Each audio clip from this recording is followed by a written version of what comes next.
नमस्कार विद्यार्थी मित्रांनो. भाषा विषयक क्षमता, वाचन, विविध साहित्याचे समजपूर्वक वाचन करून त्याचा आस्वाद घेता येणे.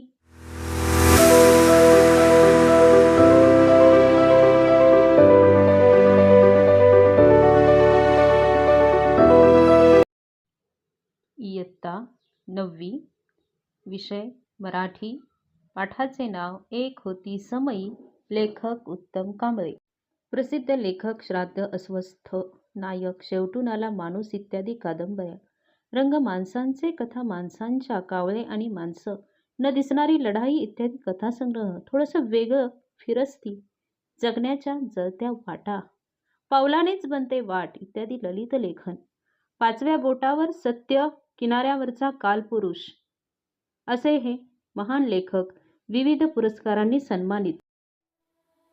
काही माणसं वादळ झेलतात आणि पचवतात, पुढे विशाल सागराचे रूप धारण करतात. काही माणसं वादळामुळे कोलमडून पडतात,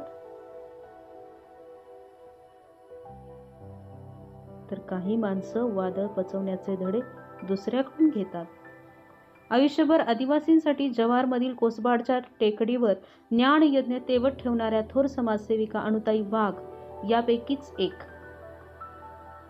त्यांच्या निधनाने कोसबाडची टेकडी हळहळली आणि परिसरातील सर्व आदिवासींना हुंदके फुटले. अनुताईंच्या निधनाने एका व्रतस्थ जीवनाची अखेर झाली. थोर शिक्षणतज्ञ ताराबाई मोडक यांच्या सहवासात वाढलेल्या अनुताईंचे एकूण जीवनच त्याग, कष्ट आणि निस्वार्थी सेवा यांचा सुरेख मिलाफ होता. वयाच्या केवळ 13व्या वर्षी त्यांचा विवाह झाला. विवाह असतो तरी काय हे समजण्यापूर्वीच, म्हणजे केवळ 6 महिन्यातच त्यांच्या इवल्याशा कपाळावरील कुंकू नियतीने कायमचंच पुसून टाकलं.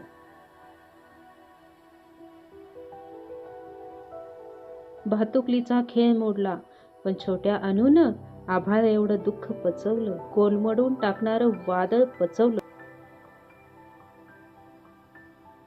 ताराबाईंनी त्यांच्या डोळ्यातील अश्रू पुसले.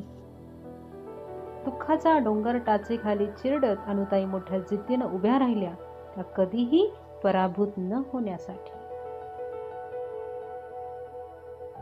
त्यांनी स्वतः शिक्षण घेणं सुरू केलं. बाहेरून अभ्यास करून त्यांनी पदवी मिळवली.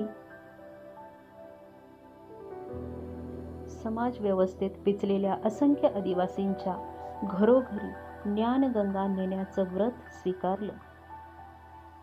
बाल ग्राम शिक्षण केंद्रानं सुरू केलेल्या पूर्व प्राथमिक शाळेत कार्यकर्ती म्हणून कामास प्रारंभ केला आणि ताराबाईंच्या निधनानंतर त्या संस्थेच्या संचालक झाल्या.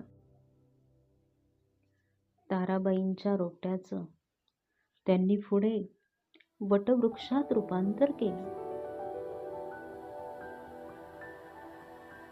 वेगवेगळ्या कल्पना, शिक्षणासाठी वेगवेगळी क्षेत्र आणि सातत्याने नवनवे प्रयोग ही त्यांच्या कामाची त्रिसूत्री होती. भाकरीच्या शोधात आयुष्य गमावणाऱ्या आणि दारिद्र्याचा शाप कपाळावर घेऊन फिरणाऱ्या असंख्य आदिवासी बालकांना अनुताईंनी आपल्या कर्तृत्वाच्या पंखाखाली आश्रय दिला. मायेची ऊब दिली आणि असंख्य मनांमध्ये ज्ञानाची ज्योत पेटवली. शिक्षक, मार्गदर्शक, कार्यकर्त्या, विचारवंत, लेखिका अशी विविध रूपं व्यक्त करत त्यांनी आदिवासींमध्ये चांगलं स्थान मिळवलं.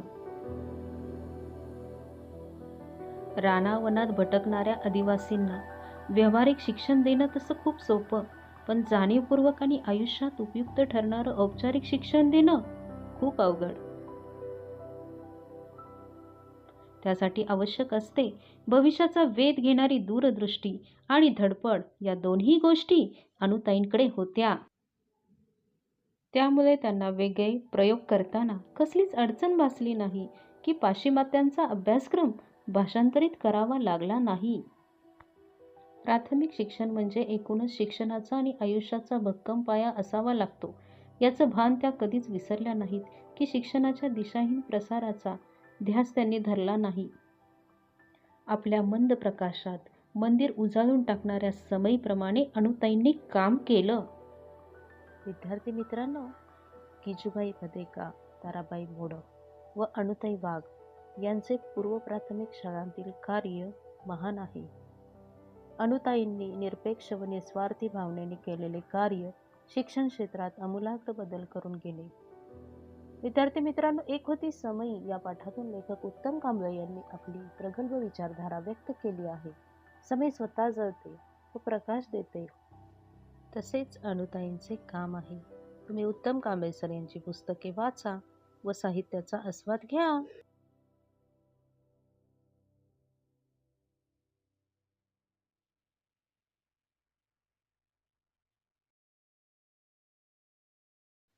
धन्यवाद.